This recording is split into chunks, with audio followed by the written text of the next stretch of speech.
Nouvelle vidéo commentaire. Je vais la faire cette fois-ci sur un petit peu mon spiritualiste préféré, Laurent Lévy. Donc pour ceux qui ne connaissent pas, Laurent Lévy, c'est quelqu'un qui était très actif entre 2013-2018.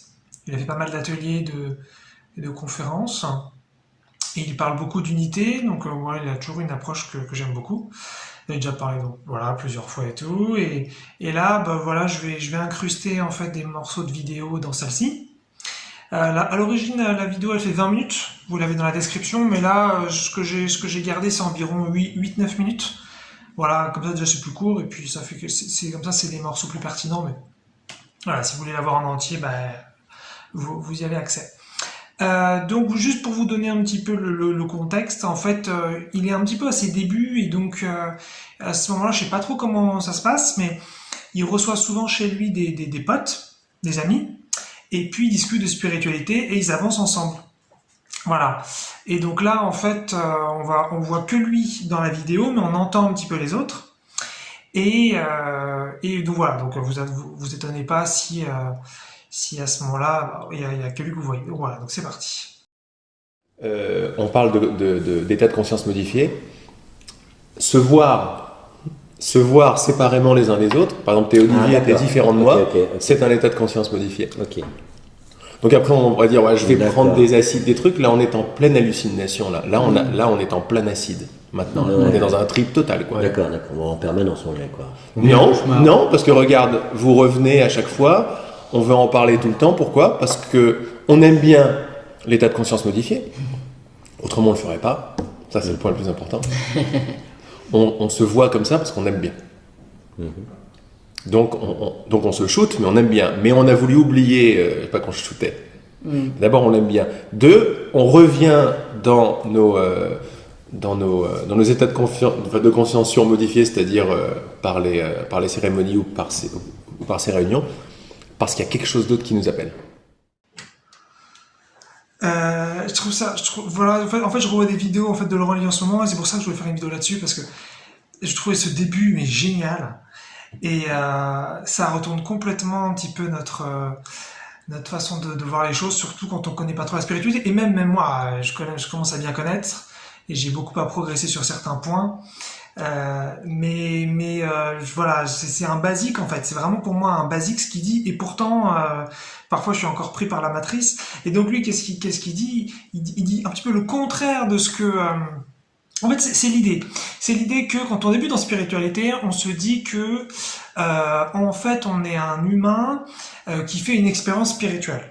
Et puis, plus on progresse, plus on va voir que en fait, on est un être spirituel qui fait une expérience d'humain. Donc déjà, ça change un peu la perspective. Ça veut dire qu'on n'est pas finalement un petit corps qui s'amuse à faire une expérience un peu divine. Non, on est quelque chose finalement de très très très vaste. Et on va donc faire une expérience donc toute petite. Voilà, c'est un petit peu l'idée. Maintenant, donc là, en fait, pas de la même façon, quand on débute en spiritualité, qu'on étudie des trucs, on entend parler parfois de conscience, d'état de conscience modifié. Et donc, c'est typiquement ce qu'on peut avoir si on est sous alcool, sous drogue, ou sous une méditation profonde, ou parfois quand on se sent bien avec quelqu'un et qu'on passe un moment donné un petit peu intime au sens énergétique, et on sent qu'il se passe quelque chose. Parfois le temps, on a l'impression qu'il passe vite, parfois c'est le temps, on a l'impression qu'il passe lentement. Et tout ça, on appelle communément des états de conscience modifiés. Comme si un petit peu notre quotidien, notre réalité serait la conscience non modifiée, donc un petit peu celle peut-être de tout de suite dans la vidéo, et avec tous ces petits états que j'ai essayé d'exemplifier, eh bien, nous passerions donc dans de la conscience modifiée. Et justement, c'est génial parce qu'en fait, il dit que c'est complètement le contraire. C'est que ici, en fait, dans notre réalité, c'est une totale hallucination. On est sous acide, donc pour ceux qui savent pas, l'acide, ça, c'est le LSD. On est sous drogue. On est complètement shooté. Pour nous, c'est complètement normal, hein, comme quand on est sous drogue et qu'on a perdu complètement en lucidité et en métalucidité, on se dit oh là là, tout ça, c'est très bien, alors qu'en fait, on est complètement fou. Et l'idée, en fait, par la spiritualité, c'est de revenir justement à la conscience non modifiée, c'est-à-dire à la non-forme, à l'origine de tout. Donc ça, je trouve ça vraiment top. Donc en écoutant ça, ça m'a refait penser sinon à Seth, qui qui parlait un petit peu de ça justement. Voilà, je vous mets un petit rappel d'une page où il parlait de ça, que c'était justement voilà qu'on hallucinait en fin de compte notre réalité, et c'était la première fois d'ailleurs aussi que j'entendais parler de ça, cette idée d'halluciner. Je trouvais ça fou en fait. Comment ça, normalement les hallucinations justement c'est pour nous, ça nous sort de notre quotidien quoi.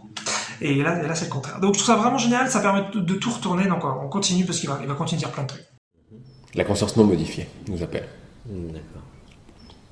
C'est vachement chouette de commencer comme ça, n'est-ce pas? Ouais, c'est pas mal. Donc, en définitive, quand on fait une expérience de conscience modifiée, d'état Ouais. de conscience Ouais. modifiée, Ouais. on revient à la conscience originelle. C'est une façon, mais bien sûr, c'est Ouais. une façon. Et là, il y a plus de bien du mal.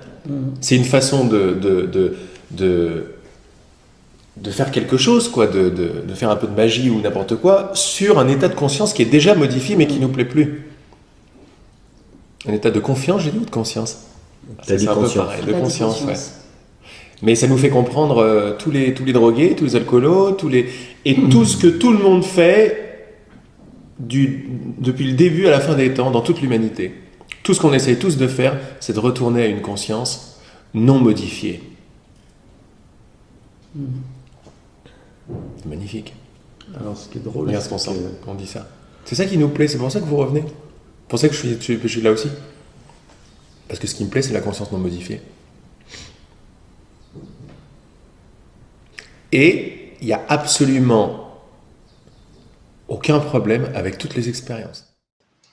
Donc voilà, c'est la continuité. Et en fait, ce qui veut dire que voilà, regardez cette vidéo là maintenant, à ma petite échelle bien sûr, eh bien c'est ça, c'est vouloir revenir progressivement à l'origine, à ce que vous êtes vraiment, et donc la conscience non modifiée, et non pas la conscience modifiée. Donc en fait, c'est vraiment pour moi un retournement aussi de la matrice. C'est ce que je disais au début, c'est que tout ça c'est vraiment une expérience qui est tout à fait légitime, parfaite, tout ce que vous voulez, mais c'est une expérience et c'est complètement faux, pas dans un sens négatif, hein, c'est complètement fou même, ça peut même être très marrant, très positif, mais l'idée voilà il n'y a pas d'ailleurs à en sortir, hein, il y a pas, c'est pas une obligation, c'est pas le chemin de tous, même pas, hein, on peut tout à fait rester là-dedans si on kiffe, hein, il y a pas de problème. Mais voilà, si effectivement on veut se spiritualiser petit à petit, a priori c'est ce chemin-là qu'on prend, peu importe d'ailleurs le type de religion ou de spiritualité laïque. Ou de chemin qu'on prend, on pourrait prendre peut-être que même des athées finalement retournent vers cet état-là, puisque c'est quand même l'athée un petit peu qui a aucune pratique, qui je sais pas, il se fait des vacances, il part un peu en randonnée, il part un petit peu en contact avec la nature.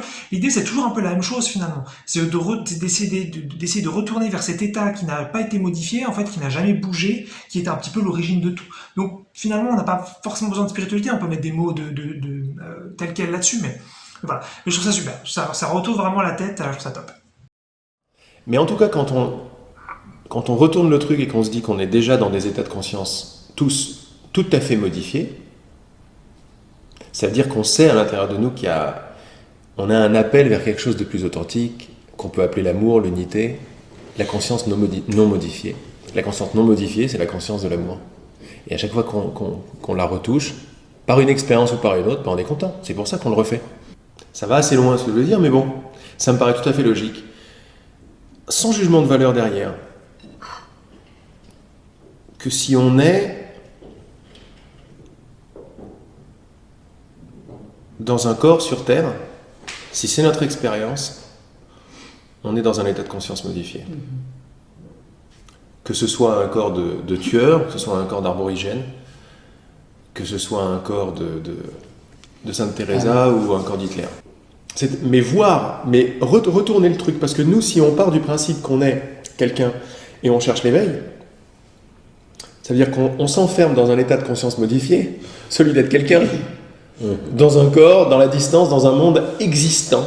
Voilà ma situation et je suis souffrant.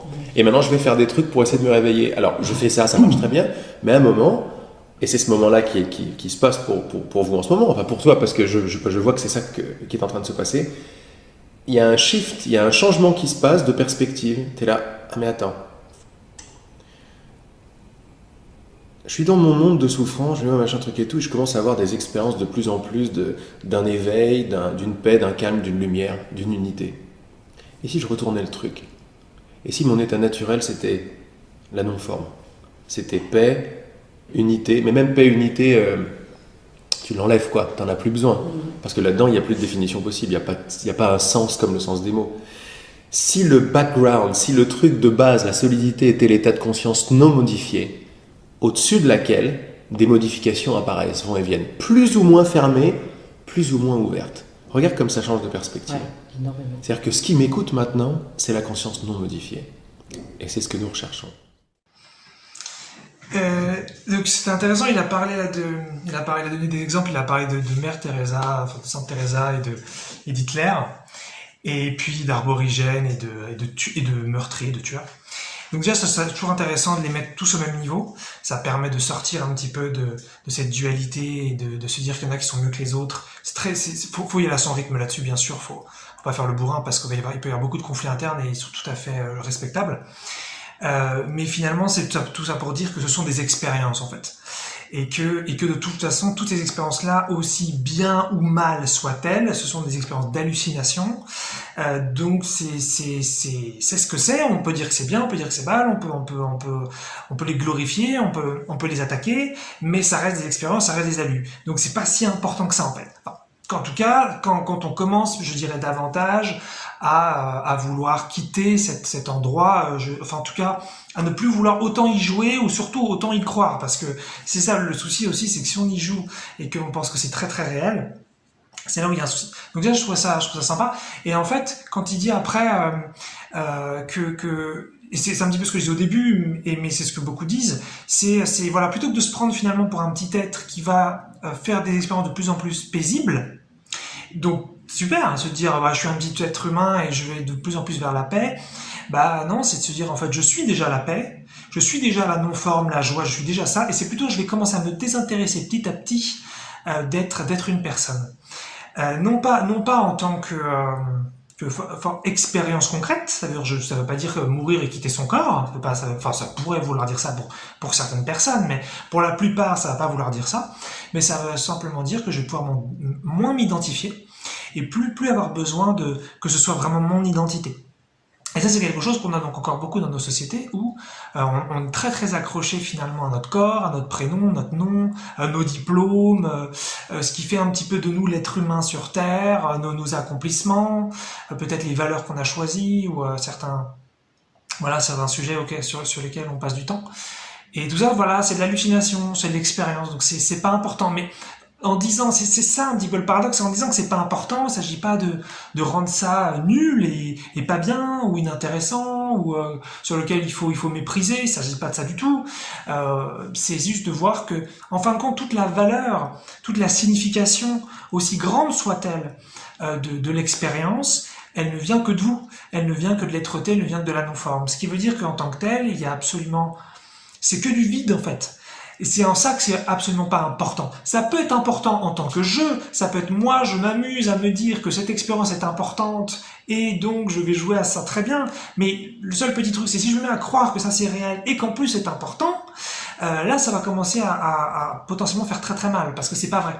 C'est totalement faux. Bien sûr, il va falloir prendre le temps de le vérifier parce que de dire que c'est faux quand on pense que c'est vrai et qu'on ressent que c'est vrai et qu'on a l'impression quotidienne que c'est vrai, c'est sûr que c'est un peu compliqué. Mais voilà, j'aime bien ce truc, ou revenir un petit peu ce qu'il dit Laurent de temps en temps. Il parle de réglage d'usine, et j'aime beaucoup cette expression, c'est très très très sympa. Où on fait un petit peu la révision et on revient un peu à la base. Et c'est ça en fait, c'est revenir vraiment à ce que nous sommes. Et c'est vrai que moi je vois encore, c'est marrant parce que je pensais que j'étais pas si identifié que ça finalement au corps et à Eric Midi.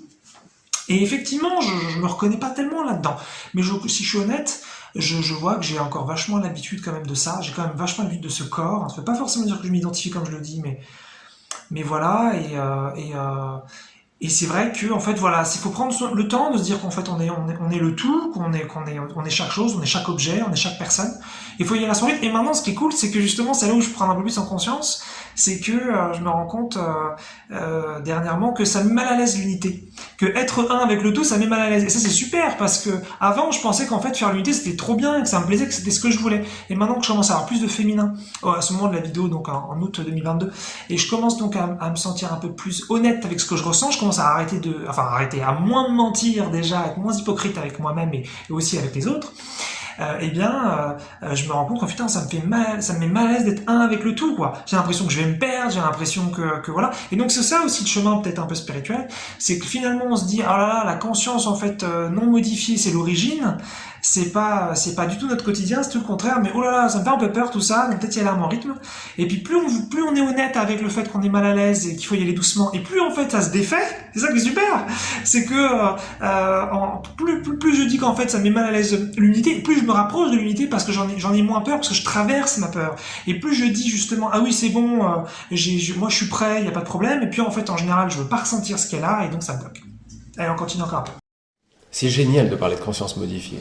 Ça veut dire que tout est conscience modifiée, ou tout est conscience filtrée, ou tout est conscience formée.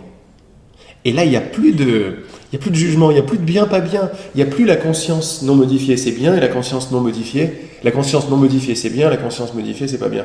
Non, on a juste ajouté un jugement dessus qui nous fait dire que l'un, c'est pas bien. Et on veut séparer du truc et tout. Si on veut simplement commencer en venant à la base de ça, ce que je suis, ce qui est présent, ici, tout de suite, qui ne peut pas être passé, ni futur, ni monter, ni descendre, c'est pas un état de conscience non modifié, c'est la conscience non modifiée. C'est pas un état. C'est là où on ne peut plus la comprendre. On peut juste s'en apercevoir, la reconnaître. Quand je te demande si tu es présente maintenant, c'est oui. Tu me dis pas peut-être. Quand je demande si tu existes, oui. On va réfléchir un petit peu, les yeux ils vont réfléchir un petit peu, mais la première intuition, c'est évidemment. Et c'est là où il faut. Tout le chemin, c'est de s'arrêter là. Je n'ai pas compris pourquoi c'est pas un état. Parce que un état, par définition, va et vient. Ok. Mais ce qui existe, le fait d'être présent maintenant, ne vient pas ni ne. Il est conscient des états. Il est apparemment conscient des états qui changent. Mais la conscience non modifiée, par définition, ne peut pas se modifier. Donc c'est pas un état. Le mental est un état de conscience modifié. Les idées sont des états de conscience modifiés. Il n'y a pas de mal avec. On va jouer avec. On joue avec. C'est ce qu'on fait là. Mais Le langage. le langage est un état de conscience modifié. Tout est un état de conscience modifié. Finalement, tout. Tout. Parce que regarde qu'il n'y a rien qui puisse apparaître en dehors de ta conscience. Est-ce que tu es au courant de quelque chose en dehors de ta conscience? Non, c'est pas possible. La conscience qui est tout, non modifiée, qui est tout, c'est-à-dire elle est, puis il y a apparemment une expérience de choses qui apparaissent. Ça, c'est le début de la modification de la conscience. De son état naturel, il commence à avoir des formes, des objets, des choses. Bon, très bien, il n'y a pas de problème là-dedans. Et ça, c'est un grand jeu cosmique auquel on joue maintenant. Mais quand dans cette idée de conscience déjà modifiée, il y a l'idée de « je suis le corps » qui arrive, là on modifie, mais à fond la conscience. Parce que là, elle passe de l'espace conscient, de l'espace sans forme, qui prend toutes les formes à l'intérieur de lui, à une petite partie. Je déclare que je suis une petite partie. Mon identification, c'est je suis, je sais que je suis, et après je dis je suis le corps. On a tendance à s'identifier à ses perceptions. À une seule partie de sa perception. Pas à ses perceptions, parce que tu t'identifies pas à ça. À tort d'ailleurs. À tort, tu t'identifies pas au four. Tu ne pourrais pas faire l'expérience de ça si tu ne l'étais pas. Tu es obligé d'être tout. Tu es obligé. C'est quoi comme marque? Tout. Si tu ne l'étais pas, tu ne pourrais pas faire l'expérience. Ça n'est pas possible. Si tu es la conscience non modifiée, et je te le dis, tu l'es. Autrement, tu ne pourrais pas m'écouter. Tu ne pourrais pas savoir que tu existes, par exemple. Est-ce qu'il y a une pensée qui sait ça? Est-ce qu'il y a une perception qui te confirme que tu existes? Non. Donc tu existes avant tout ça. avant la compréhension mentale, avant la confirmation mentale, je sais que je suis. J'adore parce que bon, c'est sympa parce que c'est beaucoup de redites en fait, il répète plein de trucs. Donc mais ça devient clair, donc finalement j'ai pas besoin d'en dire beaucoup plus. Mais j'adore quand il parle du four et qu'il dit tu ne t'identifies pas à tort au four. Et je trouve ça trop bien parce que c'est ça en fait, on a ce truc non ça c'est mon corps, là le téléphone qui filme c'est pas moi, la personne qui regarde la salle c'est là-bas, et puis on a tous ces trucs là et en fait non, c'est super quand il dit voilà tu ne peux finalement que percevoir ce que tu connais déjà en fait. Et donc tu es le tout et tu ne peux pas percevoir autre chose que ce que tu connais, que ce que tu es. Et je trouve ça franchement fabuleux. Et comme j'ai dit voilà dans ma petite pause avant, vraiment c'est ça en fait, c'est plus on ressent la peur de l'unité, la peur finalement de notre être-té, et plus on va pouvoir traverser plein de trucs qui nous émettent de la distance, des trouilles très profondes qu'on voulait pas voir et qu'on mettait là-bas, tous nos camouflages pour faire genre qu'on est proche quand on est loin, parce que c'est ça en fait le truc après, hein. C'est que tu dis oui moi je veux faire l'unité, oui je veux être spirituel tout ça, mais en fait je veux pas admettre que ça me fait vachement peur, mais je fais genre que c'est vrai. Et non, il y a un malaise, donc mettons de la distance et de la séparation tant qu'on en a besoin. Mais en tout cas voilà, je trouve ça super cette idée que notre quotidien c'est la conscience modifiée et notre origine, ce que nous sommes vraiment, c'est la conscience non modifiée.